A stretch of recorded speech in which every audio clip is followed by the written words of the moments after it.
toutes et à tous d'être présentes à cette dernière session, à ce dernier webinaire autour des liens sociaux d'attachement des enfants confiés à la protection de l'enfance. Pour cette dernière séance, nous avons donc le plaisir d'accueillir Salomé Charpentier, qui est partie prenante du comité Vigilance et qui est plus largement engagée dans la participation politique des enfants confiés à l'aide sociale à l'enfance. Nous la remercions très chaleureusement pour sa présence ici.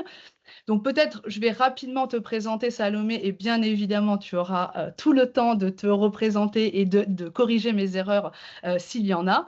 Donc Salomé est diplômée de l'ENS Lyon en sciences sociales et en sciences politiques internationales. Elle est originaire donc de la région lyonnaise et elle a été confiée à l'aide sociale à l'enfance de ses 13 à ses 20 ans. En 2024, elle devient partie prenante du comité Vigilance et devient par la suite sa rédactrice. Un mot sur le comité vigilance des enfants placés, sans trop en dire, parce que je pense que Salomé va revenir précisément dessus.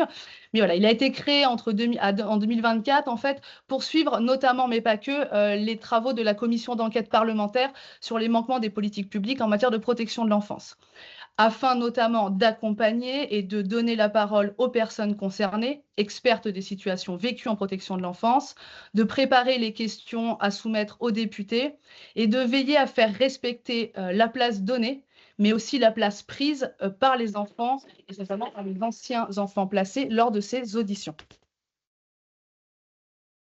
Je pense qu'il est temps pour moi de me taire. Et donc, voilà, Salomé, je te donne la parole pendant 45 minutes, 1 heure, voilà, en fonction de ce que tu souhaites nous partager. Puis après, nous ouvrirons une série de questions qui nous permettra voilà, d'avoir du temps autour d'1 heure pour pouvoir échanger. Merci, Salomé. Merci.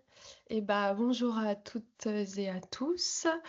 Merci en tout cas déjà pour l'invitation dans ce webinaire. Alors, on a déjà commencé à me présenter. Je vais revenir un peu sur la présentation. Effectivement, hein, donc moi je suis Salomé Charpentier, j'ai 25 ans. J'ai eu un parcours d'aide sociale à l'enfance de mes 13 à mes 20 ans, en passant donc par différentes structures. Euh, et, euh, et actuellement, bon voilà, du coup, j'ai pu faire un cursus d'études supérieures où j'ai validé un master à l'ENS en sciences sociales en spécialité santé et un autre master à l'Université de Lyon 2 en politique internationale. Voilà. En parallèle de ce cursus d'études supérieures, donc j'ai commencé à m'investir de manière un peu plus engagée sur la place, sur les problématiques et les enjeux que peuvent rencontrer les enfants en situation de placement. Aujourd'hui, alors j'ai décidé de construire un peu mon intervention de manière moins analytique et plutôt vraiment plus dans la narration. Je me suis dit que j'allais reprendre en fait la chronologie de mon expérience dans le comité de vigilance euh, pour un petit peu incarner comment concrètement en fait on peut être engagé, on peut participer politiquement et les enjeux en fait que ça pose aussi en termes d'anciens enfants placés. Euh, des enjeux en plus qui sont encore actuels. Voilà. Mon intervention voilà, va vraiment se conduire avec cette narration et puis ensuite à partir de l'espace de discussion qui vient après, si vous voulez avoir peut-être des petites pistes d'analyse que moi j'ai élaborées personnellement ou voilà, qu'on puisse échanger à ce propos. C'est un peu comme ça que j'envisageais mon intervention aujourd'hui. Alors, il faut savoir que initialement, on était censé être 2 voire 3 en fait hein, à être présents aujourd'hui. Il y avait avec moi normalement Rania Kissi et Maxime Loison, donc ces 2 personnes qui ont connu un parcours à l'aide sociale à l'enfance pendant leur minorité. Et qui maintenant, qui ont été engagés partie prenante avec moi pendant le comité de vigilance. J'y reviendrai sur leur rôle respectif. Et étant donné les temporalités voilà, qui changent et puis les disponibilités de chacun face à leurs opportunités professionnelles, donc Maxime Loison est maintenant prof d'histoire à Annecy parce qu'il a réussi son CAPES. Donc du coup, il n'est pas avec nous, mais il est avec moi sur cette intervention en tout cas. Et Rania Kissi, idem, qui est très engagée sur la question des enfants placés et qui est maintenant juriste et oui, c'est ça, qui est maintenant juriste et qui vient de réussir son concours pour le barreau pour être avocate. Donc elle aussi, qui n'a finalement pas pu être là, mais étant donné que c'était une expérience aussi collective, je tiens à préciser que j'interviens pas que en mon nom. Voilà. Alors, comme je l'ai dit, j'ai connu un parcours de l'aide sociale à l'enfance. C'est un parcours qui, du coup, m'a permis de vivre à l'intérieur, en fait, même de l'institution, de partager le quotidien et tous les enjeux que ça peut provoquer dans un quotidien pour une personne de vivre en institution. Le fait d'avoir pu faire un travail de résilience et aussi d'avoir eu un cursus universitaire en sciences sociales m'ont amené à justement décider de m'engager petit à petit sur des thématiques de l'aide sociale à l'enfance. J'ai commencé d'abord par m'inscrire dans des interventions au niveau local, hein, parce que moi je suis originaire de Lyon et donc j'ai commencé par faire des interventions petit à petit avec le département du Rhône, avec des ateliers de parole où j'étais invitée en tant que médiatrice, mais aussi lors de réunions avec des professionnels. En parallèle, en parallèle de ces prises d'engagement, je vais le dire comme ça, qui ont commencé à peu près en 2023-2024, donc pendant mes études de master, j'ai vu en fait que Lies Loufa, qui est un militant très identifié sur la question des droits de l'enfant, qui est très identifié par les médias, par les scientifiques. Enfin, c'est vraiment quelqu'un qui a une étiquette hein, publique sur cette question-là.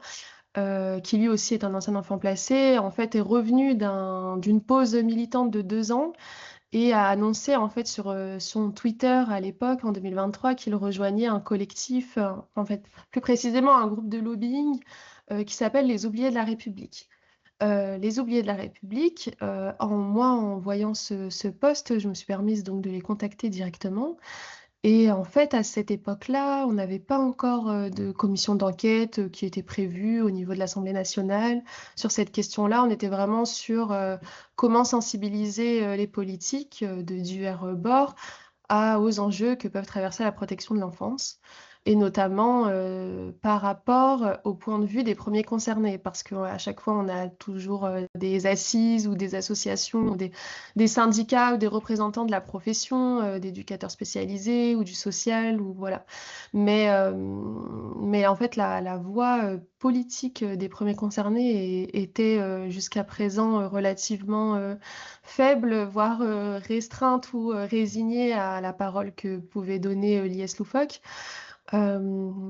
Et donc, dans ce cadre-là, en fait, ce groupe de lobbying qui est notamment porté par Gaëtan de Royer, qui a été professeur, il me semble, en sciences politiques, dans des cabinets de conseil, et qui donc, du coup, maintenant est dans ce, à la enfin, je ne sais pas s'il est à la tête exactement, mais voilà, qui dirige quand même une grosse partie de ce cabinet de lobbying, Les Oubliés de la République.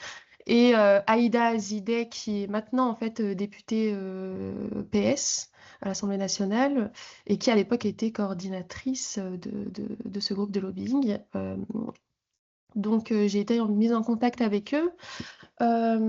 Et avant l'idée, en fait, à ce moment-là, donc c'est fin de 2023, début 2024, c'est de construire en fait des passerelles entre le discours des politiques et les paroles des premiers concernés, mais dans une action politique informelle, c'est-à-dire où on n'aurait pas de communication de presse, pas de communication réseaux sociaux là-dessus. Et donc, ça s'est incarné par un procédé qui s'appelle Chaque pas compte, où en fait, les oubliés de la République mettaient en lien via un tiers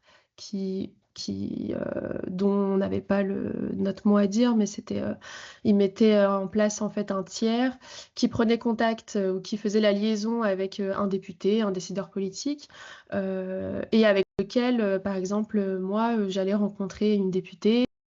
Et on allait se promener dans un parc et discuter des enjeux d'aide sociale à l'enfance, mais donc de manière informelle. Et là, le cadre informel pouvait peut-être être un paradoxe en termes de visibilité politique, mais justement, c'était un enjeu de confidentialité pour un public de premiers concernés qui a la réputation, enfin en tout cas je vais parler un petit peu en mon nom, mais aussi à ce que j'ai pu observer dans mon expérience en étant en lien avec d'autres jeunes, c'est qu'on a un public assez difficile à approcher. On peut l'être parce qu'on est assez méfiant et donc il y a beaucoup d'enjeux de récupération politique, voire de libération de la parole qui entraient en compte, et le contexte informel permettait donc d'établir des premiers ponts. En fait, à la suite de cette initiative, donc Aïda Izideh et Gaëtan de Royer ont réussi à obtenir une première réunion en fait à l'Assemblée nationale en février 2024, avec des députés identifiés sur la question de l'aide sociale à l'enfance, pour justement faire un échange de témoignages sur l'enjeu de la majorité en fait. Parce qu'une des propositions qu'on essayait de travailler avec les députés à ce moment-là, c'était l'accompagnement post-18 ans. Parce que à 18 ans, quand on sort du dispositif de l'aide sociale à l'enfance, on a une possibilité en fait d'être prolongé. Alors bon, ils changent de nom un peu tout le temps, mais à l'époque, ça s'appelait les contrats jeunes majeurs, qui étaient sous condition et qui permettaient une prise en charge partielle et un accompagnement partiel jusqu'à l'âge de 21 ans.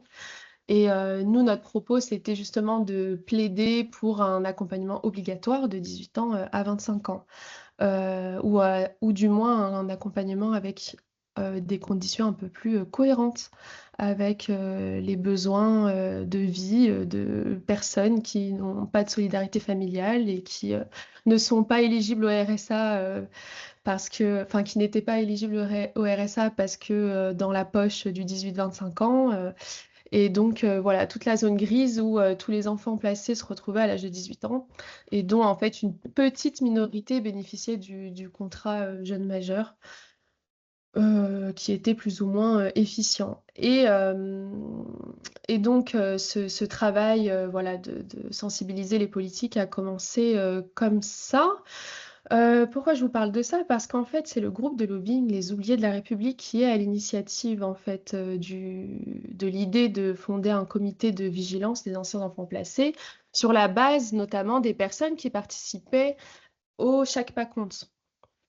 Et à l'annonce de la première commission d'enquête par le tirage au sort du Parti socialiste sur qui a fait usage de son droit de monter une commission d'enquête sur le sujet de leur choix. Ils ont donc choisi en avril, si je ne dis pas de bêtises, de monter cette commission d'enquête. Et à cette occasion-là, il y a eu une réunion qui a été effectuée dans les bureaux des Oubliés de la République, où on était conviés et en présentiel et en distanciel pour justement fonder le comité de vigilance. C'est dans le cadre de cette réunion-là qui était organisée un petit peu, si vous voulez, comme une réunion un rassemblement, mais il y avait aussi la presse qui avait été invitée, donc on a eu des articles sur Mediapart et Libération. Je voulais vous mettre les PDF dans la conversation, mais je crois que, enfin en tout cas, j'arrive pas à le faire. Donc peut-être que je peux vous partager par mail après le dossier de presse qu'on a conservé qui documente un peu le suivi de la presse sur le fondement du comité de vigilance. Donc on avait des médias qui étaient présents. Moi, j'étais présente en distanciel parce que les locaux des Oubliés de la République sont sur Paris. Voilà. Donc à cette occasion, il y avait évidemment l'IS Loufoque qui du coup était partie prenante à ce moment-là des Oubliés de la République, plus Rania Kissy et Maxime Loison, et beaucoup d'autres personnes. On était à peu près une cinquantaine à être présents lors de cette création. On avait aussi la présence de chercheurs comme Loïc Blondiot sur la question justement de monter monter un collectif en politique, qui donc avait été invité à faire enfin, une intervention à ce propos. Donc dans un premier temps, en fait, on a eu ce comité informel qui s'est monté, voilà, un petit peu nébuleux, un petit peu brouillon, mais qui avait quand même pour vocation d'identifier les députés qui étaient présents, de se construire en fait une identité visible et sollicitable par les médias et les élus, pour justement visibiliser la parole des premiers concernés et surtout appuyer en fait à partir des faits divers, enfin malheureusement divers, qui étaient recensés par la presse, qui souvent résument la question de l'aide à l'enfance à des enfants qui se suicident malgré leur jeune âge ou qui se retrouvent enfin, qui sont retrouvés dans des conditions déplorables. Et nous, tout notre propos, c'était de s'appuyer sur le pathos qui était généré par ce type de faits divers pour justement instaurer une parole, pour essayer de déplacer le curseur et d'instaurer une parole plus experte en faisant valoir l'expertise de notre expérience et en insistant sur le caractère systémique et non isolé de ces faits. En fait, c'était ça notre objectif. Euh, donc dans cette première partie, j'ai été simplement une membre bénévole. Donc on avait créé des communautés WhatsApp pour échanger avec différents pôles. Et donc moi, dans un premier temps, j'étais simplement une adhérente bénévole qui participait ou aux interventions à l'Assemblée nationale quand j'étais disponible, ou à produire des documents de fond, à faire de la recherche pour identifier des acteurs dans différents domaines, que ce soit la sphère scientifique ou non. Euh, cette première organisation, ce premier élan des débuts a été complètement balayé, bouleversé par la dissolution en fait de l'Assemblée nationale par Emmanuel Macron. Et ce qui a totalement bouleversé en fait notre enfin, ce premier élan de participation politique, parce que bah, comme tout le monde, on a été impacté et donc ça a occasionné en fait beaucoup de débats aussi de fond sur l'incertitude tout à coup politique qui se jouait, la clôture donc de la commission d'enquête à peine initiée et qui était restée voilà en suspens. Euh, mais aussi des débats beaucoup plus idéologiques sur bah, la question de l'enfance, jusqu'à quel parti politique on sollicite des dialogues, est-ce que le Rassemblement national en fait partie ou pas. Et donc ça a provoqué comme un peu à l'échelle nationale pas mal de débats et d'accrochages sur cette question-là. L'été et les élections donc ont mis en suspens en fait à la fois évidemment la commission d'enquête parlementaire, mais aussi le comité de vigilance à peine construit, au cours duquel les oubliés de la République ont donc du coup mis à disposition des questionnaires pour essayer de sonder un petit peu chaque adhérent, enfin je dis chaque adhérent, mais c'était toujours dans un cadre informel. Donc chaque membre, en fait, pourra un peu avoir nos idées sur la suite. Qu'est-ce qu'on voulait faire de ce premier élan? Euh, donc voilà pour le premier gros temps en fait de cette participation politique avec les enfants, les anciens enfants placés. Euh, Ce qu'il est ressorti en fait à la fin de ce questionnaire et de ce sondage dont les questions avaient été formulée et travaillée par les employés en fait hein, des Oubliés de la République parce que ils ont été à l'initiative du comité de vigilance et ils ont été un petit peu les parents, j'ai envie de dire, sur les grosses questions de fond. Euh, en mettant à la fois à disposition à certains moments des ressources et les compétences de leurs employés et leur réseau, mais aussi, je vais y venir sur en mettant le haut là ou en empêchant certaines décisions de fond. Euh, et donc, en fait, ce questionnaire, moi, pour le coup, je n'avais pas hyper bien vécu parce que j'avais pas apprécié que les questions, en fait, aient été posées ou formulées par des personnes qui n'étaient pas concernées.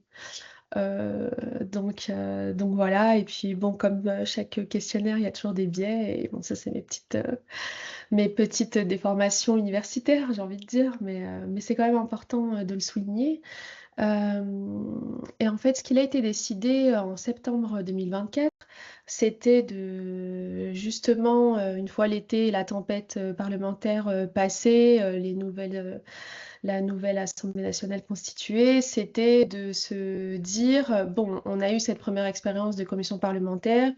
À l'heure d'aujourd'hui, enfin à l'heure de septembre 2024, on n'avait aucune visibilité sur un avenir potentiellement de reprise de ces travaux, ce qui donc nous a amené à une réunion en fait de fond où on a clairement échangé à partir des résultats du sondage de quel est le devenir en fait de cette première participation. On a eu à peu près, j'ai envie de dire, deux équipes qui étaient divisées entre une partie qui avait envie, dont je faisais partie, qui avait envie de d'abord continuer comme un collectif informel, le temps de bien se structurer, de bénéficier aussi d'un accompagnement des oubliés de la République, jusqu'à avoir la force et la structuration nécessaire pour basculer en assaut. Et une autre partie qui voulait tout de suite, enfin de manière dans un calendrier beaucoup plus court, partir sur un dépôt de statut associatif et d'officialiser euh, le comité de vigilance comme une association de loi 1901. Euh, pour ma part, j'étais donc plutôt sur le parti rester dans l'informel parce que je trouvais qu'on était beaucoup trop jeune pour jeune dans le sens la participation politique était beaucoup trop fraîche et dans un contexte tellement nébuleux et incertain que d'une part, ça me semblait un petit peu difficile et précipité de voir une structure associative dans ce cadre. Et dans un second temps, parce que l'indépendance du statut associatif, je le voyais un petit peu comme un abandon très vite en fait d'un groupe de lobbying qui monte des initiatives et qui en fait derrière laisse un peu les gens comme ça, débrouillez-vous, c'est bon, vous a donné les armes, alors que pas du tout. On a un public d'anciens enfants placés qui a des problématiques, notamment psychologiques, où chacun n'est pas en accord avec son histoire de la même façon. Où on a quand même des séquelles, enfin Céline Gréco en parle très bien, hein, mais des séquelles en termes de santé mentale qui sont vraiment sérieuses et à prendre en compte. Et bon, je ne suis pas la première à dire à quel point l'engagement politique peut être chargé mentalement. Donc, par exemple, pour moi, je trouvais ça inconcevable que dans un premier temps, les Oubliés de la République qui nous mettaient à disposition notamment un psychologue ou un référent en santé mentale fassent partie des choses, des ressources qui disparaissent pour nous laisser tout seuls avec une structure associative composée exclusivement d'anciens enfants placés qui ont des âges différents et ne sont pas au même stade de leurs histoires. Ce qui du coup pouvait impacter considérablement la participation politique en ce sens. Donc voilà pourquoi j'étais plutôt sur cette décision de rester dans l'informel. Ce qui a été décidé ensuite et avant tout, c'était en fait d'élire un comité de gouvernance, justement, composé uniquement d'anciens enfants placés pour continuer voilà, de faire cette structuration qui donc du coup penchait plutôt pour la majorité à déposer un statut associatif. Donc on a eu une petite phase de candidature avec des conditions qui ont été proposées, suggérées par les personnes des Oubliés de la République. Euh, donc il fallait envoyer une petite vidéo de présentation et après on faisait le vote à distance. Vote qui a eu lieu et donc pour lequel, enfin qui a eu lieu, séance de vote qui a eu lieu fin septembre et pour laquelle donc je m'étais présentée pour être à la tête du pôle de rédaction et de veille en fait scientifique et de plaidoyer du collectif. Élections qui n'ont pas eu lieu parce qu'en fait, au moment de la séance et au regard du nombre de candidatures déposées, Gaëtan de Royer et d'autres membres du collectif ont suggéré de faire une investiture sans élection préalable, un choix qui a été discuté et qui a divisé. Moi, j'étais en désaccord, Maxime Loison aussi, si je me souviens bien. Et Maxime Loison, qui lui aussi, du coup, avait présenté sa candidature, ou du moins qui était mon adjoint ensuite dans le pôle de production et de veille de rédaction du comité. Pourquoi ce choix divisé? Bah, parce que nous, on pensait vraiment qu'il y avait un enjeu de légitimité, en fait, et que présenter une candidature, même si on est dans un cadre de bienveillance et de résilience et qu'on est entre anciens enfants placés, ça reste quand même important pour la légitimité du poste et des personnes qui se présentent. Finalement, la décision a été poussée à l'instauration sans élection. Donc, on a eu un comité de gouvernance qui était composé d'une douzaine de personnes, avec Rania Kissi qui était en coordinatrice générale. Et en fait, on avait une structuration en différents pôles. Donc, il y avait le pôle recueil des témoignages, pôle relations avec la presse et avec les élus, pôle production veille, pôle réseaux sociaux. Donc voilà, en termes de structuration, on était plutôt structuré de cette façon-là, avec donc un représentant par pôle et un adjoint par pôle. Et ensuite, on avait créé une communauté WhatsApp où, en fonction des travaux, ou de l'organisation, de la fiche de mission de chaque pôle à la semaine, avec une réunion hebdomadaire sur l'avancée, sur les points, sur la structuration, on pouvait ouvrir en fait des groupes de travail qui étaient ouverts vraiment de manière large à des personnes qui avaient le temps, qui elles aussi avaient eu un parcours d'aide sociale à l'enfance et qui avaient envie de s'engager ou de nous aider sur des travaux. Par exemple, je pense à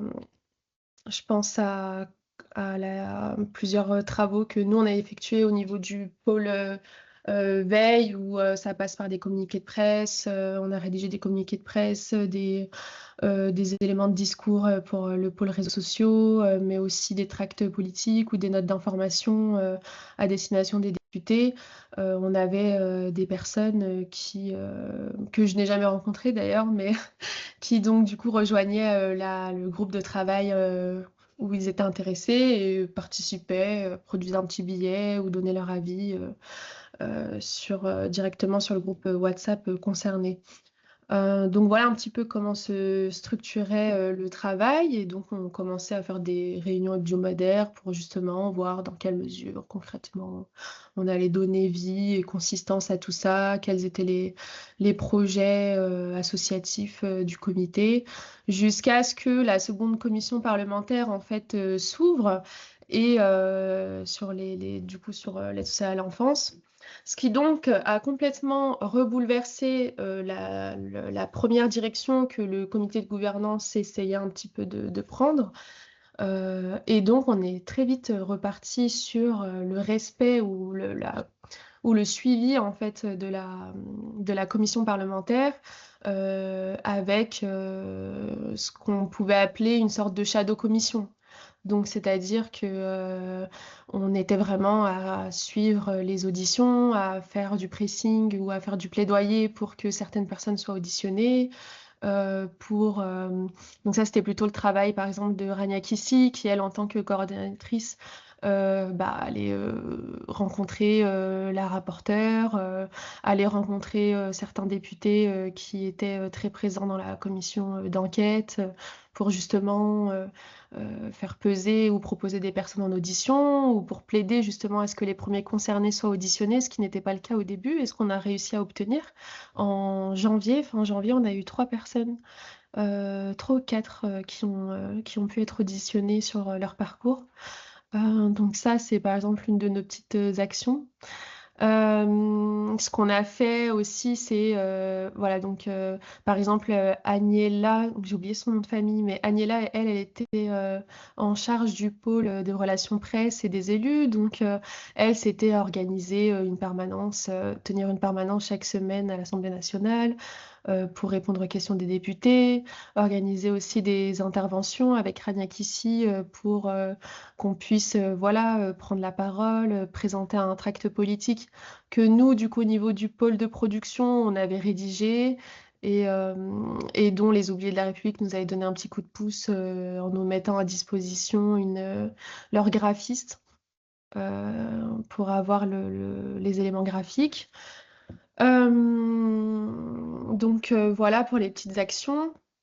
Vraiment toute la stratégie et l'objectif du comité a vraiment été bouleversé à ce moment-là. Pour se transformer en shadow commission, on a complètement, l'association est complètement passée sous l'eau. Euh, donc voilà. Ce qui, du coup, a pu aussi, un des facteurs qui a fait que le comité a eu une durée de vie finalement plus limitée que prévu, c'est que suivre un calendrier de commission d'enquête parlementaire, c'est quand même un rythme très soutenu. On n'avait pas de budget plus que ça, beaucoup de travail à distance pour ceux qui n'étaient pas sur Paris, comme moi par exemple. Des situations de vie qui sont plus ou moins instables et qui font que on pouvait, pas pour tout le monde, tout le temps, pouvoir s'engager à la même intensité. C'était un travail assez intense, en tout cas pour ma part. C'est aussi difficile de créer du lien, créer de la cohésion sociale en faisant beaucoup de travail à distance et en travaillant avec des bénévoles ou des personnes avec qui, qu'on connaît pas vraiment forcément. Les têtes de pôle, on a pu se rencontrer à plusieurs reprises et partager des moments ensemble, mais le climat était quand même assez oppressant et en fait, on a eu aussi, du coup, on a été confronté aux enjeux, moi je dirais plus de santé mentale en tant qu'ancien enfant placé. Et on a manqué de soutien psychologique, je dirais, à ce moment-là. Et c'est là aussi où la décision qui avait été prise d'instaurer le comité de gouvernance sans élection est venue aussi se répercuter hein, dans la bonne gestion et la bonne relation, la bonne entente du comité de gouvernance, puisque certaines personnes n'étaient pas peut-être... par exemple, on avait un pôle comme celui où Maxime Loison et moi, bon, on a à peu près le même âge, en termes de vie, on est à peu près au même stade, on a pu réfléchir un petit peu, on a pris un certain recul, que d'autres personnes qui étaient à d'autres pôles étaient beaucoup plus jeunes, à 17 ans, même 18 ans ou 19 ans, avec des histoires très très lourdes et qui du coup se répercutaient dans leur quotidien. Par exemple, on avait des personnes dont on sentait que le rapport à son histoire était vraiment différent Et donc, ça occasionnait pour des petites décisions des grosses émotions. Enfin voilà, il y avait vraiment tout un travail de gestion émotionnelle que nous, on ne pouvait pas absorber. On avait donc effectué des réunions pour justement décider de tempérer ou de reconvoquer des élections pour mettre à distance certaines personnes pour qu'elles prennent plus de temps pour elles sur leur histoire. Et c'est des décisions qui n'ont jamais été prises concrètement parce que le discours dont moi je enfin le discours que moi je portais en l'occurrence, et que d'autres personnes pouvaient porter, était donc un peu contredit ou mis à mal de manière implicite par des impératifs de bienveillance et on peut pas virer les gens alors que on fait un engagement politique et qu'à un moment donné, voilà, il faut aussi savoir composer sur il faut aussi savoir composer avec les moyens à disposition qu'on avait et c'était un peu paradoxal et c'est là où on a un peu manqué d'indépendance, je dirais, ça serait une des limites en fait du comité de vigilance, c'était que dans des moments où on a besoin de prendre des décisions ou de faire voter des décisions cruciales, les votes n'aboutissaient jamais vraiment parce que on avait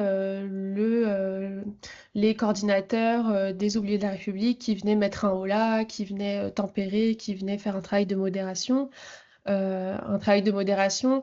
qui pouvait tempérer, mais qui du coup mettait à mal en fait la légitimité et les prises d'indépendance que nous on pouvait proposer pour continuer à assumer une direction claire du suivi de la commission d'enquête parlementaire. Euh, donc ça a été une des grosses problématiques qu'on a pu rencontrer lors de cette shadow commission et qui donc du coup petit à petit a été un des éléments, je pense, qui a fait que le comité a été un petit peu plus éclaté ou un petit peu moins. Enfin, on a refermé aussi les groupes de travail en les rendant un petit peu moins accessibles aux bénévoles de l'extérieur parce que euh, parce que pour travailler, sinon on pouvait vite s'éparpiller. Donc on a resserré l'équipe. Euh, Qu'est-ce que je voulais vous raconter d'autre? Donc toutes ces actions qui ont été menées, on avait aussi la volonté en fait de produire un livret blanc, une sorte de livre blanc avec des axes qui donc ont été le fruit en fait de réunions ouvertes à d'anciens placés qui n'étaient pas dans le comité de gouvernance, qui ont travaillé sur différents axes à remonter, couplés à des réunions que avec les membres du comité de gouvernance, qu'on a ensuite synthétisé en fait. Et donc et dont le pôle aussi de recueil des témoignages pouvait matcher, mélanger pour illustrer, voilà. Parce qu'en fait, l'objectif du livret blanc, c'était à la fois de faire porter la parole des premiers concernés, mais vraiment en essayant d'insister sur l'expertise et la parole experte, et moins en étant moins dans le sensationnel et plus dans l'expertise, et comment des récits de vie et des prises de recul peuvent permettre, couplées à des parcours universitaires ou non pluriels, à une expertise qui vient justement identifier, traiter des dysfonctionnements de la protection de l'enfance et proposer aussi des solutions, des petites actions à mettre en place. On a notamment beaucoup plaidé pour la mise en place d'un organe de contrôle indépendant pour les structures d'aide sociale à l'enfance. Euh, le livret blanc, c'était la forme finale, ce n'est pas moi qui l'ai rédigé parce que entre fin octobre et décembre, après des interventions à l'Assemblée nationale, j'ai fait une pause. J'ai fait une pause et donc j'ai mis en suspens mon poste de chef de rédaction en fait parce que c'était compliqué de travailler à distance et de sentir un petit peu bridé sur les prises de décision qui pouvaient être effectuées au sein du comité. Néanmoins, le livret blanc, malgré les dissensions internes, a été produit par les membres du comité de gouvernance en lien avec les oubliés de la République. Il a été produit, il a été présenté à l'Assemblée nationale. Euh, et la commission d'enquête parlementaire s'est terminée en février, si je dis pas de bêtises, si mes notes sont bonnes. C'est terminé en février avec un rapport nous, ce qu'on y a gagné, c'était une visibilité auprès des médias, c'est un dialogue avec les élus, c'est des éléments de langage et des auditions qui ont pu être effectuées par nos actions. À la suite de cela, moi, par exemple, après ma pause, j'avais envie de revenir, mais en fait, il a été décidé par les oubliés de la République de mettre un terme au comité de vigilance en tant que shadow commission, ce qui pouvait être totalement justifié suite à la fin des travaux de la commission. Mais il n'y a pas d'association qui en a résulté, comme c'était le cas dans les discussions de septembre 2024. C'est devenu une boucle d'information assez large sur les événements liés à la protection de l'enfance. En tout cas, la communauté WhatsApp, c'est le tournant qu'elle a pris. Et le compte Instagram du comité de vigilance a été réapproprié par les oubliés de la République pour leurs actions qui concernent des publics plus larges en fait que le public des anciens placés. Ils font aussi un travail sur la prostitution, notamment le sans-abrisme. Euh, D'où leur nom d'ailleurs, des oubliés de la République au sens large. Euh, donc le comité a pris fin un peu comme ça. Et donc maintenant, les personnes qui étaient présentes en fait dans le comité à la tête des pôles se sont redispatchées. Alors il y a une partie qui travaille avec les oubliés de la République encore sur des projets, il me semble, un petit peu plus éclatés. Il y a un projet de documentaire qui est porté par les oubliés de la République aussi, qui est encore en cours. Il y a une autre partie qui est repartie ou qui s'est investie dans des associations comme les ADPAP ou les repères qui sont des ADPAP avec le nom de repères qui s'occupent des majeurs qui ont connu un parcours à l'aide à l'enfance, pour ceux qui ne connaissent pas. Et il y a d'autres personnes voilà, comme moi ou Rania qui font des interventions aussi, qui continuent à faire des interventions sur l'expérience du comité de vigilance et même de manière plus large sur comment faire porter la voix des premiers concernés. Et il y a aussi des projets d'associations qui donc seraient montés, mais du coup en totale indépendance par rapport aux oubliés de la République. Voilà. Tous les documents dont j'ai fait mention pendant ma présentation, je peux les envoyer je peux en envoyer quelques-uns par mail si ça peut vous intéresser pour donner un peu plus de matière à mon propos. En conclusion, en tout cas préliminaire, je dirais que euh, je pense que l'expérience et la participation politique des premiers concernés, elle est vraiment essentielle euh, parce que ça apporte vraiment un point de vue différent, un point de vue aussi au plus près des enjeux quotidiens en fait, qui sont